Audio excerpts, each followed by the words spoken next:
सबसे पहली चीज तो ये कि दुख और सुख एक ही सिक्के के दो पहलू होते हैं। फिर क्यों हम अक्सर सुख को अपनाते हैं और दुख को नहीं, जबकि हमें ये पता है कि दुख हर इंसान की जिंदगी में आज नहीं तो कल आता ही है। दुख में हम क्यों ऐसा बिहेव करने लग जाते हैं जैसे मानो सब कुछ खत्म हो गया हो या काश लाइफ दोबारा से स्टार्ट हो जाए। ये बात हमेशा याद रखना, जिस इंसान की जिंदगी में उतार चढ़ाव नहीं होते उसकी जिंदगी एकदम नॉर्मल होती है।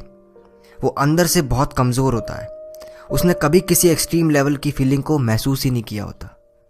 वो चुपचाप इस दुनिया में भेड़ चाल चलकर चला जाता है और किसी को पता भी नहीं चलता।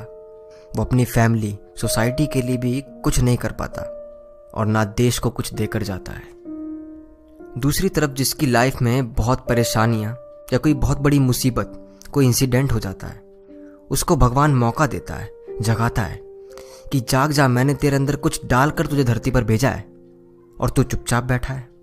सीख इस मुसीबत से और आगे बढ़ लाइफ में, कुछ करके दिखा अपने लिए, लोगों के लिए। ये याद रखना कि जिसकी जिंदगी में जितनी ज्यादा फेलियर्स आते हैं वो उतना ज्यादा सीखता है और जिंदगी को सही से समझ पाता है। ऐसे इंसान ही एक दिन बहुत नाम कमाते हैं, सक्सेसफुल होते हैं। तुम जैसी लाइफ चाहते हो वैसी सोच सकते हो।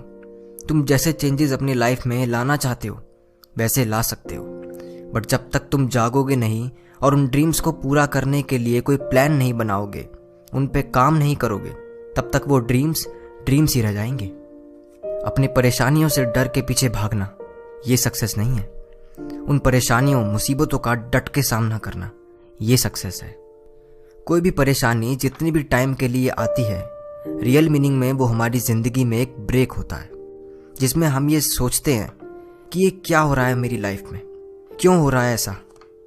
उसी टाइम पर हमें ये रियलाइज होता है कि हमें क्या करना है लाइफ में, और जो भी लोग मुझ पर हंसे हैं उनको मुंह तोड़ जवाब देना है।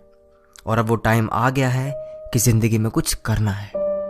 आज तक जितने भी लोग लाइफ में सक्सेसफुल हुए हैं उसके पीछे उनका बहुत बड़ा फेलियर है, और उनका फेलियर ही उनकी लाइफ का टर्निंग पॉइंट बना है। हर सक्सेसफुल इंसान की लाइफ में कभी कोई ना कोई इंसिडेंट तो हुआ है जिसने उसकी लाइफ पलट कर रख दी है। फिर क्यों हम अपनी परेशानियों, अपने फेलियर से डर कर भागते हैं। जिस तरह हम सब एग्जाम देते हैं, पेपर से कुछ समय पहले हम कितना नर्वस फील करते हैं कि क्या होगा पेपर में। क्वेश्चन पेपर मिलने से पहले धड़कनें तेज हो जाती हैं, बट पेपर के 3 घंटे बाद हम कितना रिलैक्स फील करते हैं, जैसे मानो जंग जीत आए हों। ठीक इसी तरह परेशानियां या फेलियर्स भी हमारी लाइफ में एग्जाम की तरह होती हैं, जिसमें हम डर जाते हैं, हमें कुछ समझ नहीं आता।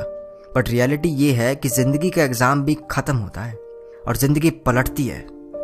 स्कूल के एग्जाम और जिंदगी के एग्जाम में बस इतना ही फर्क होता है कि स्कूल के एग्जाम बस 3 घंटे के होते हैं, उसमें भी हम कुछ सीखते हैं, और जिंदगी के एग्जाम कुछ महीनों, कुछ सालों के भी हो सकते हैं, और वो भी हमें जिंदगी के बारे में कुछ सिखा कर ही जाते हैं।